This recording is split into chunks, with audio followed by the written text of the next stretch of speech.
In Racing Through Time, we look at the drivers, the cars, the races and the circuits that made motorsport history.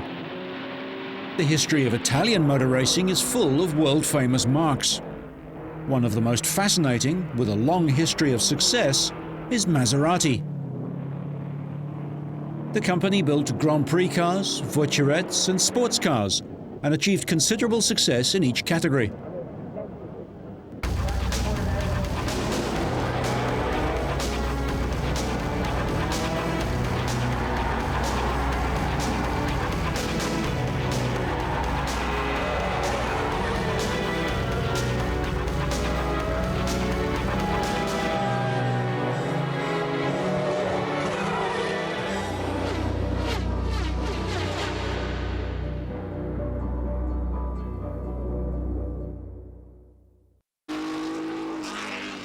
A 4CL Maserati at historic Goodwood, one of the many cars that were sold by the Maserati brothers to private owners during a long history making and selling racing cars.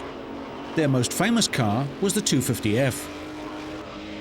Their last successful racing car was the Birdcage sports car. Only once did Maserati win the World Championship with a works team. The 250F in 1957, driven by Juan Manuel Fangio, was the last successful Grand Prix Maserati. In 1966 and 1967, Cooper used the V12 Maserati engine to power their Grand Prix car to 2 World Championship victories.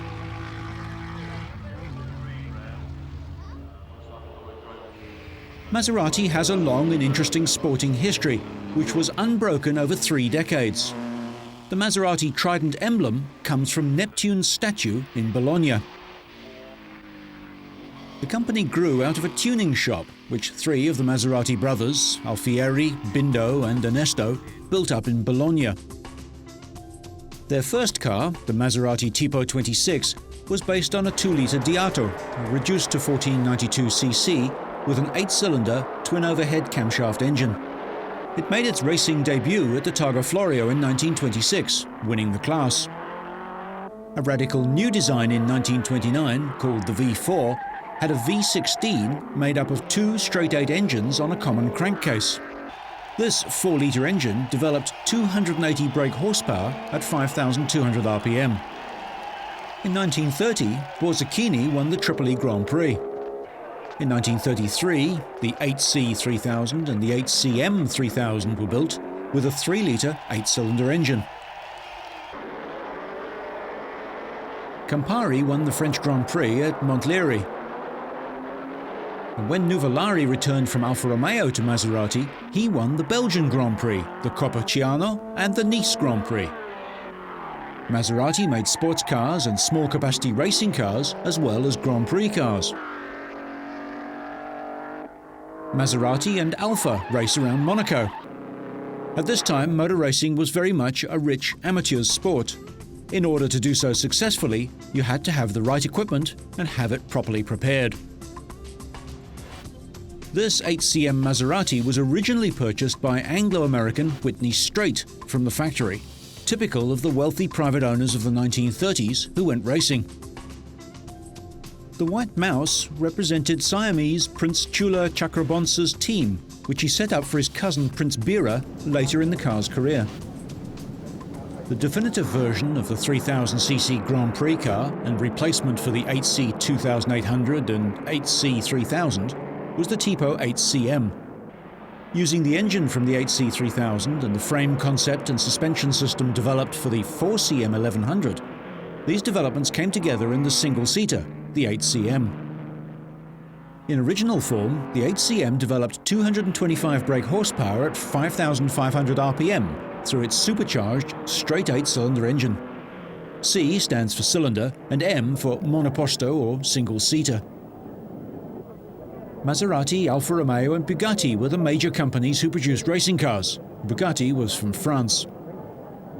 Britain had larger sports cars from Bentley and one-off specials, but no production racing cars until ERA appeared in the late 1930s.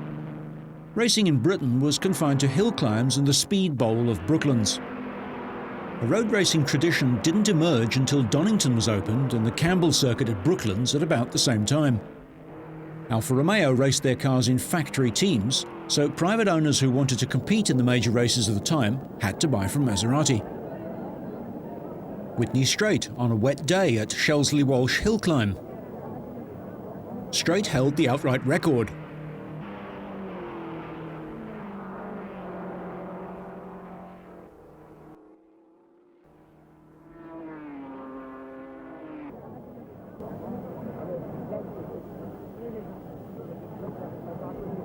Straight was a fine driver who had a short career.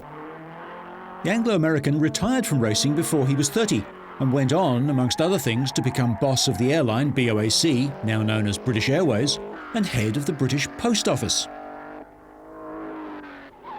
He wasn't satisfied just driving in British events either, taking it to the continent for hill climbs there as well. Mont Ventoux in France. Notice the twin rear wheels for added traction. Prior to Straight's climb, the record for Mont Ventoux had been held by the four-wheel drive Bugatti, a works car driven by Louis Dreyfus.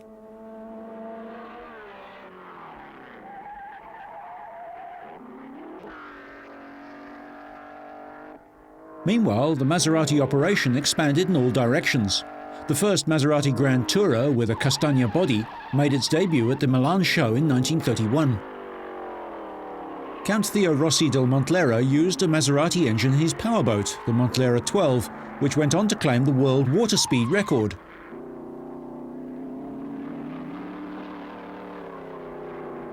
From Maserati's point of view, Whitney Straight's team was a credit to the company, which helped promote their cars very successfully. Here he is again at Brooklands. The Maserati brothers built up their company based on these sales and sales of sports cars to compete in the Mille Miglia and the Targa Florio. At this stage, they weren't building production road cars.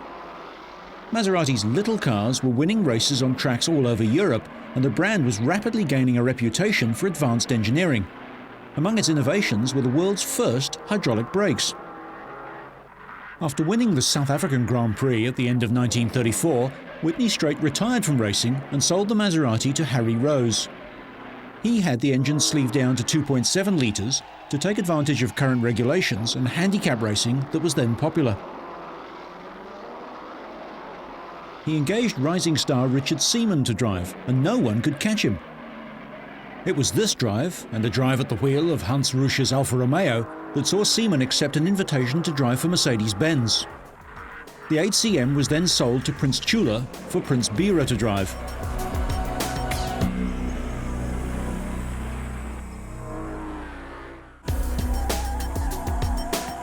The Maserati had been recommended by Louis Chiron and Raymond Sommer, two important French drivers of the era. This race was held at the Campbell circuit at Brooklands, a semi-road circuit which gave an advantage to some of the smaller cars. It's often thought that the Maserati was quicker than the 2-litre ERA of Raymond Mays. However, the ERA had a better power-to-weight ratio and didn't use as much fuel, but the Maserati carried more fuel and Bira was perhaps a smoother driver. The Prince received his unusual prize from Sir Malcolm Campbell. The 1937 Donington Grand Prix with the Mercedes and Auto Union at their peak. Bira was entered in this race with the Maserati and was the first locally entered car home. He finished 6th overall, though so far behind the Mercedes-Benz and Auto Union opposition that he was not officially classified. The reason was that the Maserati was completely outclassed by the much faster German cars. The bookmakers, who fancied Bira and Raymond Mays, ran off after the race, leaving the organising club to pay the shortfall.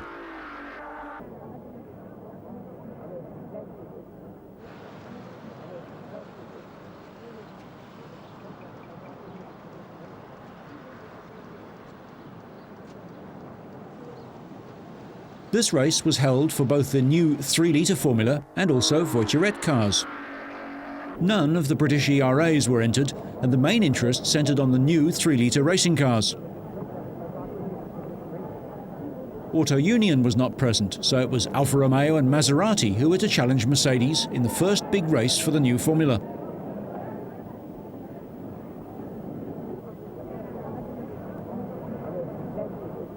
As Van Brautich and Rudolf Caracciola walked towards the Mercedes, here is the latest 3-litre Alfa Romeo. The 8CTF was a supercharged 3-litre straight-8. If Maserati had the finance of their great rival Alfa Romeo, they undoubtedly would have gone faster and better.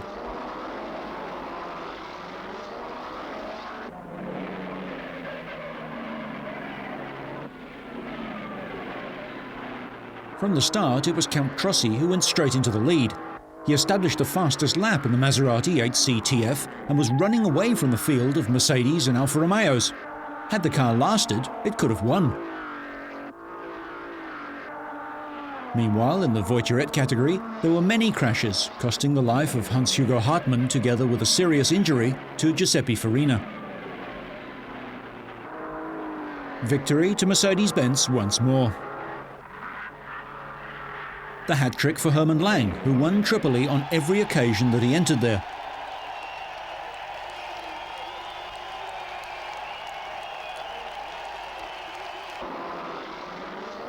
In the German Grand Prix, Maserati didn't enter their two cars, to the relief of Mercedes-Benz and certainly to the benefit of Britain's Richard Seaman, who won the race for Mercedes. In the Voiturette 1.5-litre category, Maserati had a straight fight with ERA, and Alfa Romeo produced the 158, here in its debut race. The domination that the German cars had in Grand Prix racing was forcing the Italians to consider the smaller capacity Voiturette class.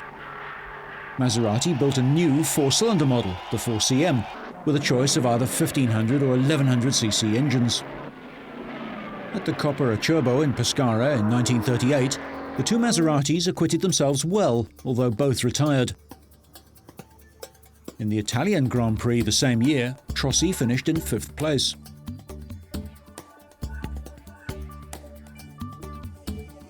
The Donington Grand Prix of 1938. The Maserati 8CTF was driven by Luigi Villoresi.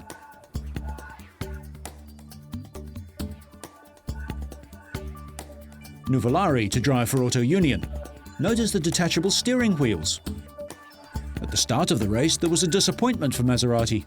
Villoresi was late arriving at the circuit and started from the back of the grid, and although in the early laps he made up some ground, the Maserati was an early retirement. Luigi Villoresi and his brother Emilio were fine Italian drivers who came up through the Voiturette school with Maserati. Emilio went on to drive for Alfa Romeo, but lost his life in a crash. Luigi went on to mentor Alberto Ascari, and was a fine driver in his own right. Approaches have been made to Maserati by the wealthy Italian industrialist Adolfo Orsi. He was interested in acquiring all the assets of the Maserati brothers, who were making public transport, machine tools, and electrical equipment. These, together with an agricultural machinery business, were extremely successful. Orsi was particularly keen to acquire the very successful Maserati sparking plug business. He also saw the Maserati racing cars bringing him a great deal of prestige. He had the money to expand the competition side of the business, which the brothers didn't have. In 1938, the takeover was complete, and Adolfo's son, Omar Orsi, became managing director. The Maserati business was transferred from Bologna to Viale Ciro Menotti in Modena. And the three surviving brothers entered into a 10-year service agreement with Orsi and stayed with the company until the end of 1947. The 1939 Tripoli Grand Prix. This was the race where the V8 1.5-litre Mercedes-Benz W165 made its debut and took part in its one and only race. The drivers, Rudolf Caracciola and Hermann Lang. The opposition, the 158 Alfa Romeo and the new Maserati 4CL. It was hoped that the 4CL, with its 1500cc 4-valve per-cylinder engine, which developed 220 horsepower, would be able to beat the Alfa 158. Much was expected of the Maserati, which in streamlined form had been fast in practice, but during the race, however, the car was not a contender. The Tripoli Grand Prix was dominated by Mercedes-Benz and Hermann Lang. On the other side of the Mediterranean, ERAs took a rare victory in 1939 at Albi in France. Alfa Romeo's 158. Seen here behind the wheel is Mercedes-Benz designer Rudolf Uhlenhuth. These cars, originally constructed by Enzo Ferrari, had been passed over to Alfa when they decided to field their own team. ERA's new challenger in the Voiturette class was the E-Type, but the company was in disarray. The E-Type met the Maserati 4CL for the first time at Albi. Here, Bira had reverted to his old ERA, Romulus. Johnny Wakefield was at the wheel of the 4CL, and Arthur Dobson driving the ERA E-Type.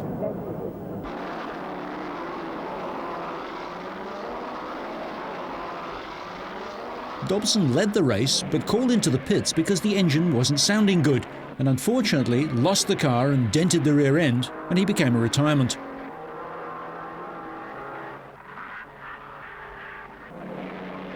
Bira went on to finish in third place, Johnny Wakefield the winner in the 4CL in fine form, almost lapping the Royal Siamese driver.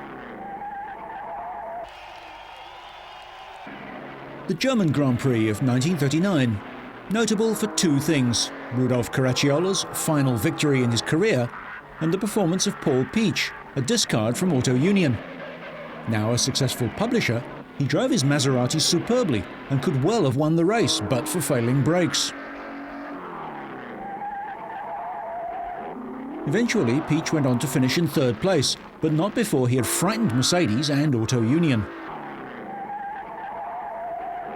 This was Caracciolla's final victory, although he did race after the war. An 8C TF Maserati was entered at Indianapolis, taking on the Offenhauser-powered cars. Renamed the Boyle Special, it was driven by Wilbur Shaw. After replacing an engine after practice, Shaw went on to a comprehensive victory in the 500-mile race. It was the first European car since Peugeot to win at Indy in 1916. When Marshal Balbo presided over Tripoli in 1940, there were no Mercedes or Auto Unions on this occasion. It was a straight fight between Alfa and Maserati.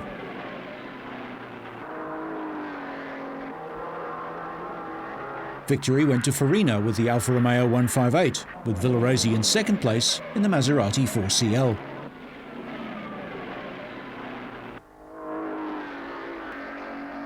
Here, the spoils of victory are shared by Farina.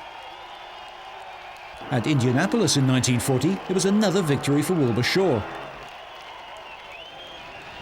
Fire destroyed the pits in 1941, and although the race still took place, unreliability cost Shaw a third win. Louis Dreyfus obtained leave from the French army, which was rather fortunate for him because France was invaded while he was away, and he also drove a Maserati in the 500-mile Classic.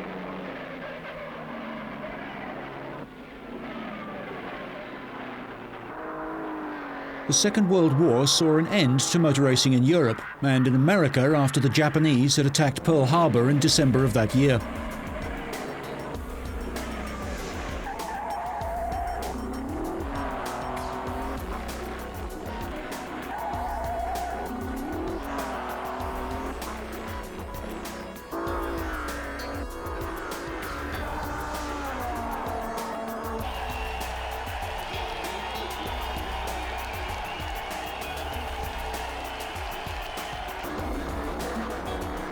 Despite the ravages of war and occupation, Maserati managed to preserve their cars.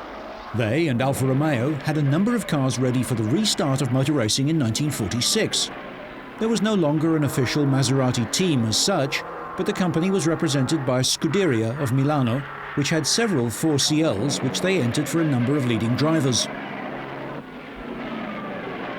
In the early races in France and Italy in 1946, the 4CL was competitive, although never quite as quick as Alfa Romeo. The major Grand Prix were contested by Alfa, but nearly everywhere else, Maserati was victorious. Here is Luigi Villoresi winning at Nice in 1946.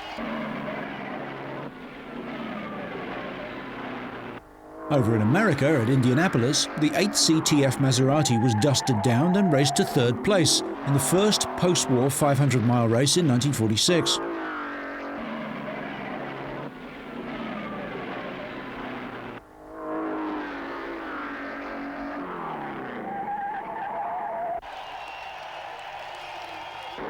Tazio Nuvolari at the wheel of a 4CL Maserati, one of his few appearances in a single-seater after the war. Despite driving with his usual verve on this occasion, he wasn't able to win. A new Grand Prix formula was established in 1946.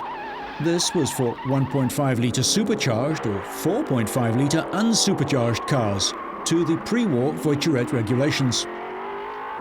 Racing in Europe was mainly on street and road courses, each race a special occasion held annually. Maserati tried two-stage supercharging on the 8CL. This car was now outlawed by the regulations and won for the last time at Mar del Plata in Argentina, driven by Farina in 1948. The 4CL had an immensely successful season in 1946.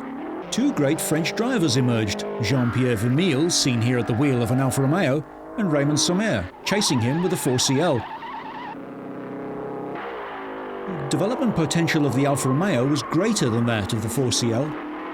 Normally, Vermille, Farina, Count Felice Trossi and the rejuvenated Achille Varzi were able to win, but they fought amongst themselves pretty hard.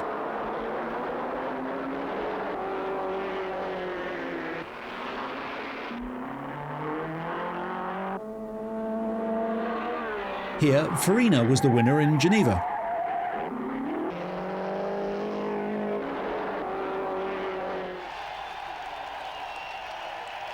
There was another win for Villoresi in Nice. Once again, the 4CL was the master of the minor Grand Prix. The opposition was led by the French Largo Talbots with their low-revving six-cylinder engines. They didn't have the thirst for fuel that the Italian engines had.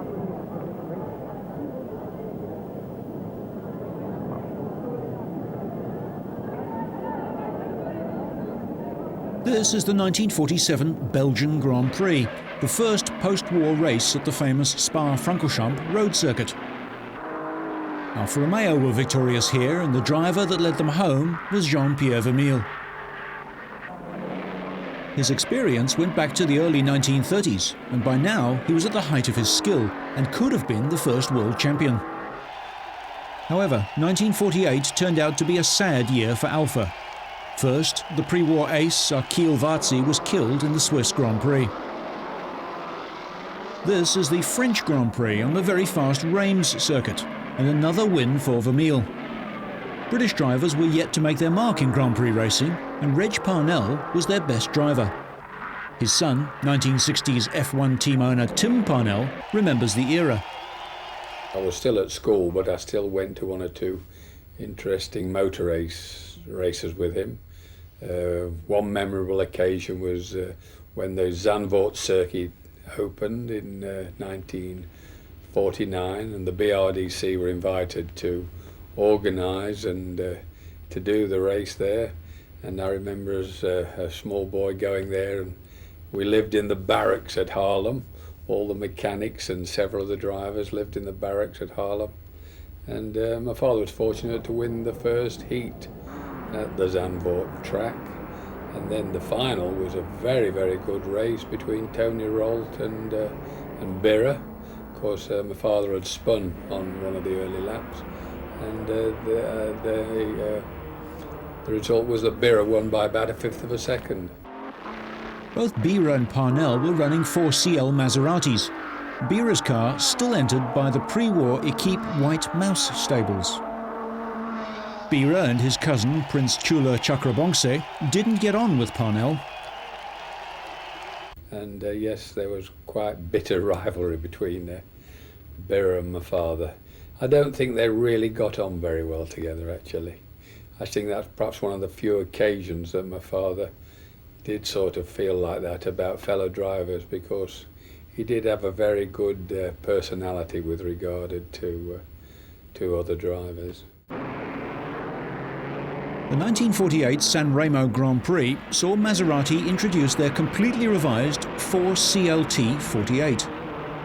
This was the first new model to come out of the Maserati factory since the departure of the Maserati brothers, now that their 10-year service agreement had come to an end. Twin supercharging was standard on this car, which had a power output of 260 brake horsepower. The tubular chassis was developed with coil springs and double wishbone front suspension, but it retained a rigid rear axle on semi-elliptical springs. Maserati had a great year, with Farina winning at Geneva and at Monaco, and Ascari at San Remo. Silverstone opened in 1948, and Reg Parnell won the first race in the 4CLT San Remo. Lining up for the first post-war British Grand Prix: Chiron, Ascari, de Graffenried, Bira, Gerard, and Itassalon. This is the original start-finish line just after Abbey Corner. Among the others taking part, Luigi Villoresi, Reg Parnell, and a young Roy Salvadori. The race was dominated by the 4CLT Maseratis, but the old ERAs were still competitive. Bob Gerard drove a superb race. As the Maseratis raced among themselves and fell by the wayside, the ERA was moving up through the field. Retired and refueled, Maseratis returned to the fray.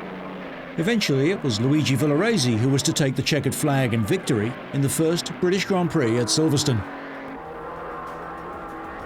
Villoresi also won the Swiss Grand Prix, where Achille Varzi and Christian Kautz were killed.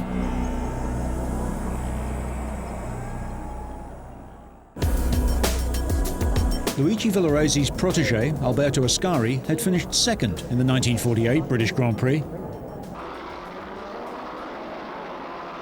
And while Farina, Bira and Sommer gave Ferrari their first Grand Prix outing, Jean-Pierre Vermeulen was still the driver to beat. In the eyes of the Italians, there is only one circuit race, the Italian Grand Prix at Monza. A huge crowd was there in 1948 to watch the blessing of the drivers. Among those present was Tazio Nuvolari, too ill to take part.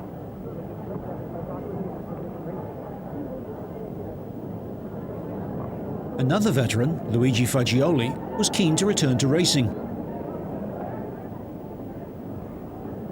The parade of the cars and the flags prior to the start. The 4CLT Maseratis, and a relaxed Vermeulen chats before the start. Count Felice Trossi with the pipe, about to drive his last race. The Italian Grand Prix, a race dominated by Jean-Pierre Vermeulen.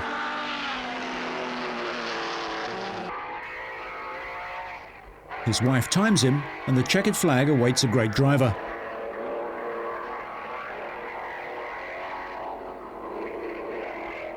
Vermeulen receives congratulations. Sadly, he died in an accident in Argentina, and the third Alfa driver, Count Felice Trossi, died of cancer. A new star was on the horizon, Juan Manuel Fangio, picked as a future talent by Achille Varzi. Fangio was already having success in his native Argentina. He'd made a brief visit to Europe in 1948, but in 1949 he was ready to take on the Europeans. Fangio had raced extensively in Argentina prior to the Second World War, in the great town-to-town events that came to a halt when Argentina ran short of fuel. Racing in Europe was a totally different discipline. He started his career in Grand Prix racing with a 4CLT Maserati, provided by the Argentinian Automobile Club. Alfa, saddened by the deaths of their three drivers, withdrew from racing for a year. What was the 4CLT like? Well, it was rather a brittle car, and I believe the factory only kept it going really because they more or less put new engine blocks into it pretty well about every 3 or 4 races. It was we had a dynamometer installed in Derby, at the garage in Derby, and I remember when they put this engine on the dynamometer and you saw it actually running, the way the oil spurted out from everywhere and the water spurted out from everywhere, it really did look horrendous. It was producing probably about around 300 bhp, but from this 4-cylinder engine, and it did look absolutely horrific on the dynamometer. The Orsi family, who owned Maserati, had machine tool interests in Argentina, and they wanted Fangio as a driver. Here he is in his very first race in Europe with the 4CLT, taking on Bira at San Remo.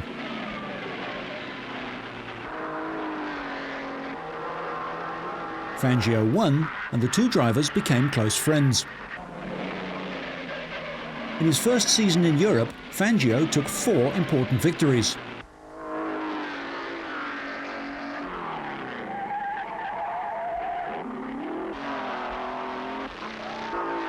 In 1949, a new name was making its mark in racing: Ferrari. First with a single-stage supercharged V12 and then with a 2-stage supercharged version of the 125.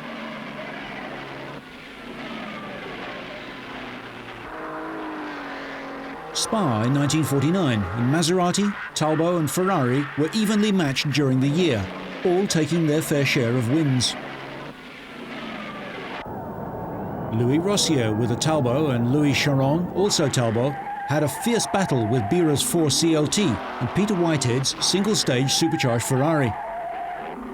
The veteran Chiron had won his first French Grand Prix before the war.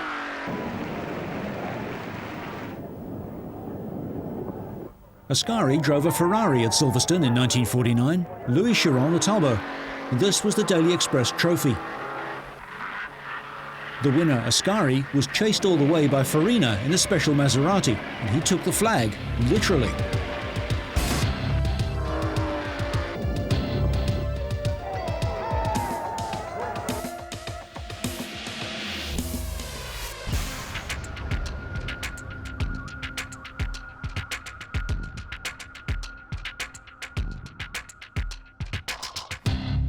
Compared to today's smooth circuits, what was it like to drive on the rougher tracks of the 40s and 50s?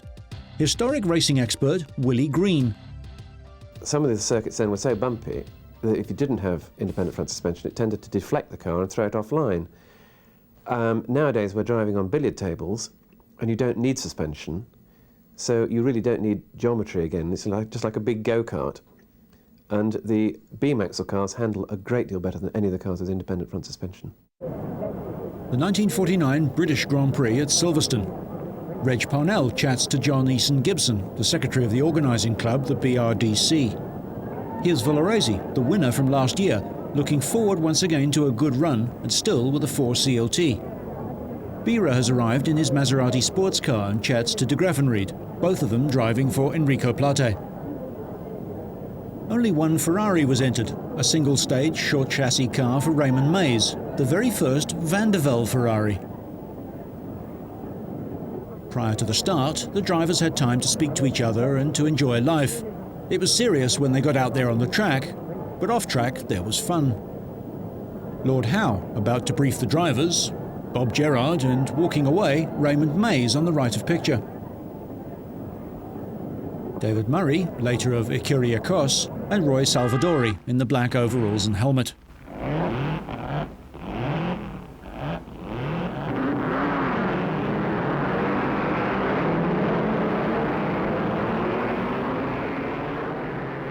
They're away for the second British Grand Prix at Silverstone. It turned out to be a very fierce battle indeed at the front of the field between the 4 CLTs. Bira, at the top of his form, putting distance between himself and the opposition. Such distance that team owner Enrico Plate in the pits tried to slow him down. But Bira was pressing hard, anxious to increase his lead before the pit stops.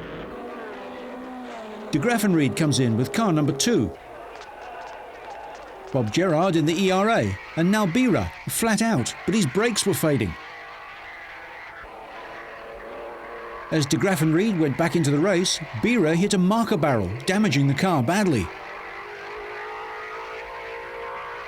He came into the pits to retire. There was little that Plate and the mechanics could do, so Bira got out of the car and urged de Graffenried to go quicker.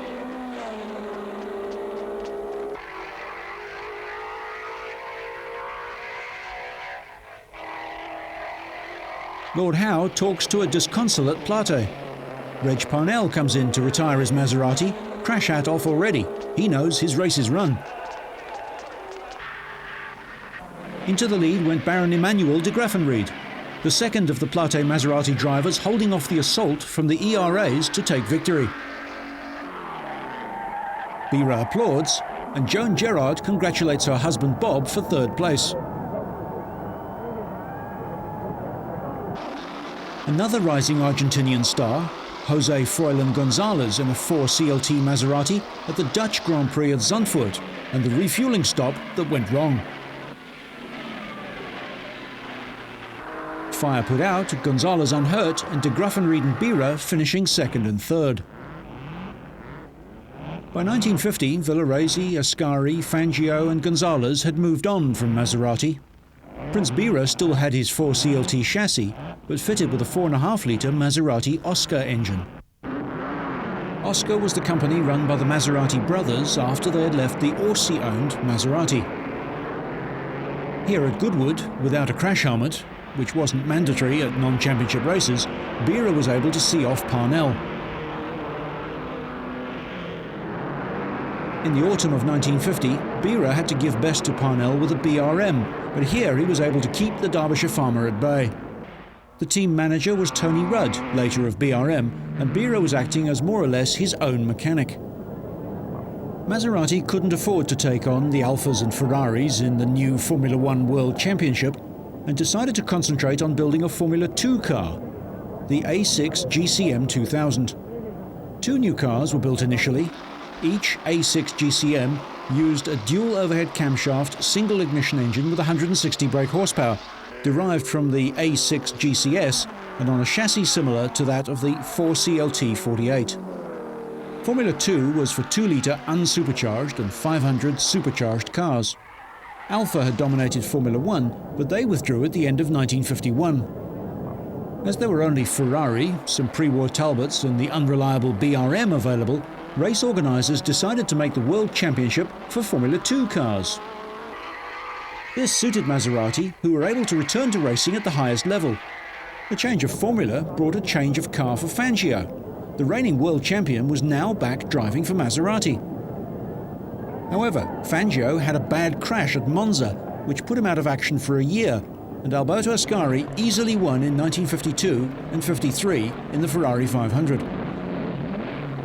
This is the French Grand Prix at Reims. It was to prove one of the quickest and the most exciting Grand Prix on record. Lap after lap, it was a duel between Mike Hawthorne's Ferrari and Fangio's Maserati. They're about to lap Stirling Moss's Alta. In the final stages, Hawthorne realises that first is the gear to use on the last lap at the hairpin if he is to have maximum acceleration. It had been sticking throughout the race. He reached for it in time and got it, took victory and his first World Championship win.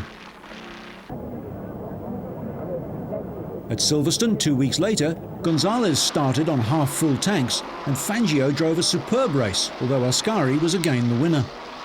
Hawthorne was to spin away his chances in front of the grandstands.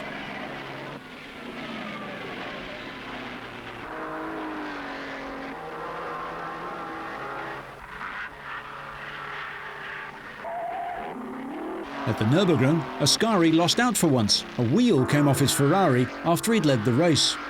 Victory went to Farina, the 1950 world champion, his last win.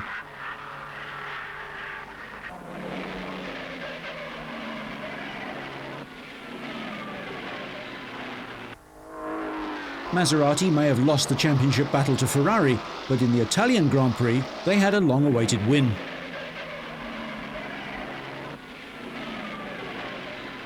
Once again, this was a race-long battle between the Ferrari 500 and the Maserati A6 GCM. A final corner spin saw Fangio win with the Maserati on the circuit that had almost killed him the year before.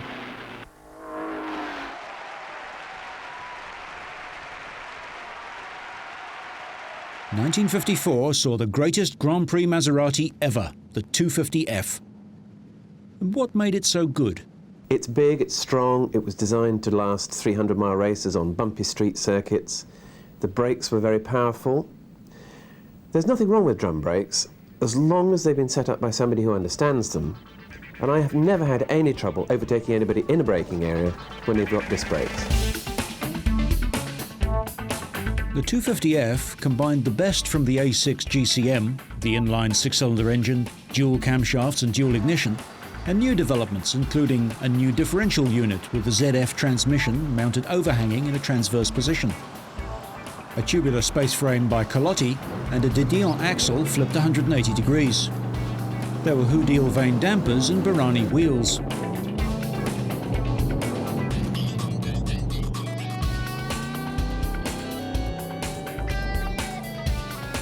There was a heavy demand for the car from private customers. Eventually, 31 of the 250Fs were built. Maserati had cars available for sale, and Sterling Moss was one of the buyers in 1954. The total cost was £10,000.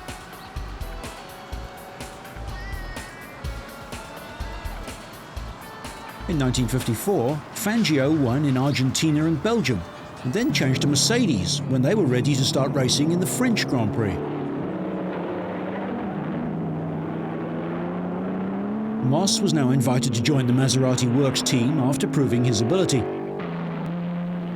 At the Nürburgring, Onofre Marimon was killed in practice and Fangio won. Moss led the Italian Grand Prix in a fight with Ascari, Villoresi and Fangio.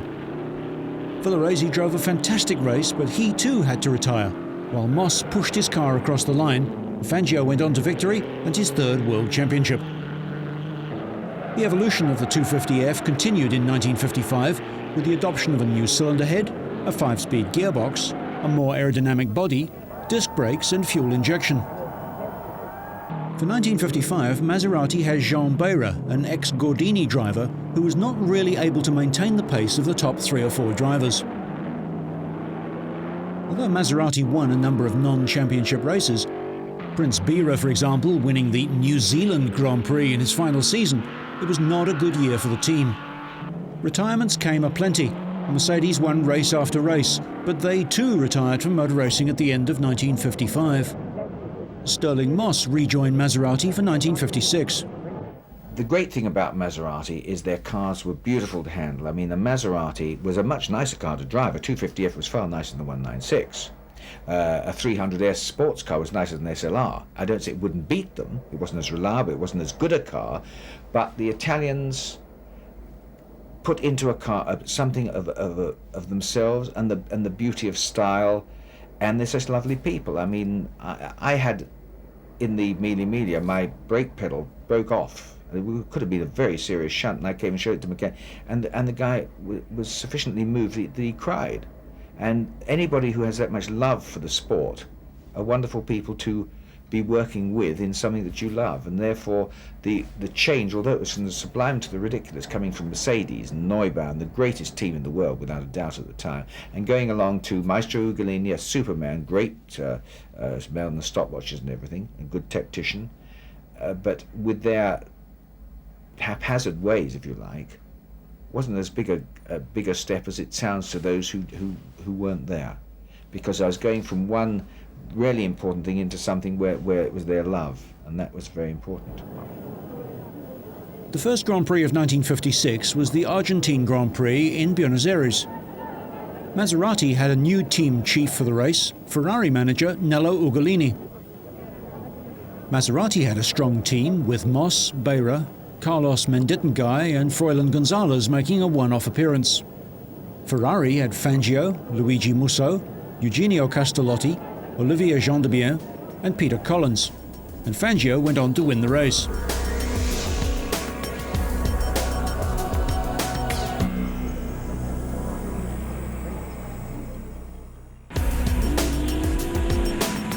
At Monaco in 1956, Sterling Moss drove a magnificent race, almost single-handedly taking on the Ferrari team of Fangio, Collins, Hawthorne, Musso and Castellotti.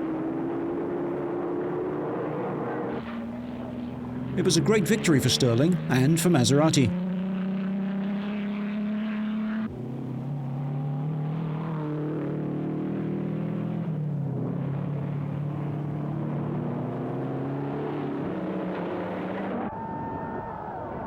In 1957, he drove the unique Costin-bodied coupe Maserati 4.5-litre V12 and the open car on a number of occasions.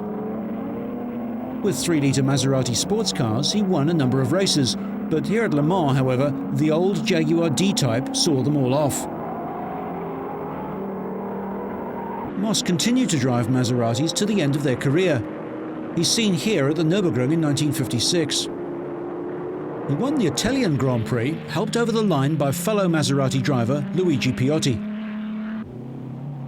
Although Fangio won the title with Ferrari, the Argentinian moved back to Maserati for 1957. He arrives at the Modena circuit in early 1957 to try out the latest version of the 250F. In this unique onboard film from the 1950s, we ride with and listen to the maestro at work.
Fangio got the season off to a great start by winning the Argentine Grand Prix for a 4th time.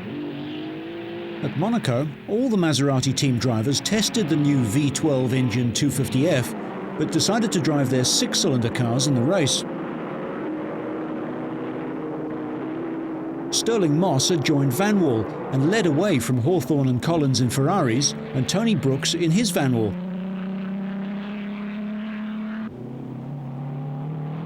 Moss missed his braking point on lap 4 at the chicane. Wooden poles came across the track, which Peter Collins ran into.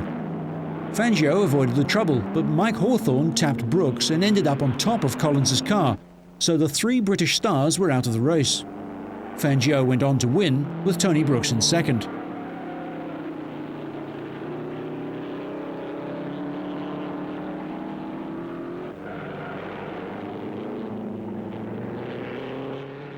Hawthorn, Collins and Moss walk back to the pits.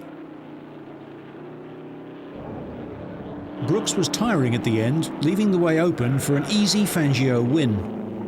Eventually, the Maserati V12 engine did find success in the 1960s with John Surtees in the Cooper, and he won the 1966 Mexican and the 1967 South African Grand Prix. Fangio at the German Grand Prix of 1957. This is the race where he came into the pits to stop for fuel. A leisurely wheel change took place. Fangio climbed out, had a drink, climbed back in again, and then proceeded to show everybody why he won the World Championship 5 times. He caught and passed Peter Collins and Mike Hawthorn. He drove, in his own words, as he never had at any time in his career, to take victory and his 5th World Championship.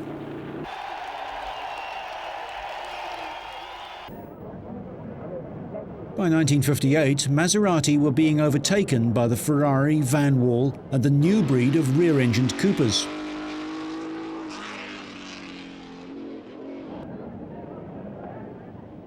Fangio's last race was in the 1958 French Grand Prix, in the Piccolo, a lightweight version. He was in a battle for second, but after a pit stop with gear selection troubles, finished 4th. Bob Drake raced in the 1960 US Grand Prix at Riverside. The 250F was the only car to race in the first and last races of the 2.5-litre era.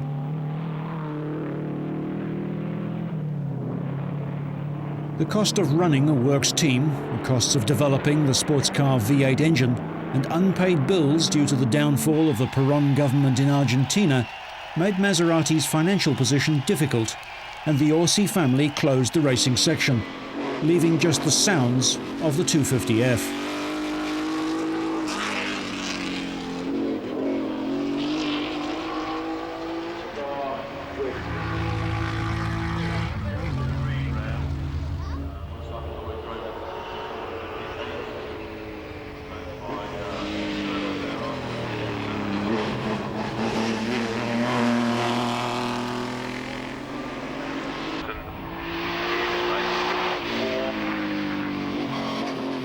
A limited return came with sports cars in the 1960s, but the glory days of racing were over. Maserati is now owned by Ferrari and still operates from Modena, concentrating on grand touring cars and continuing their long tradition in motorsport.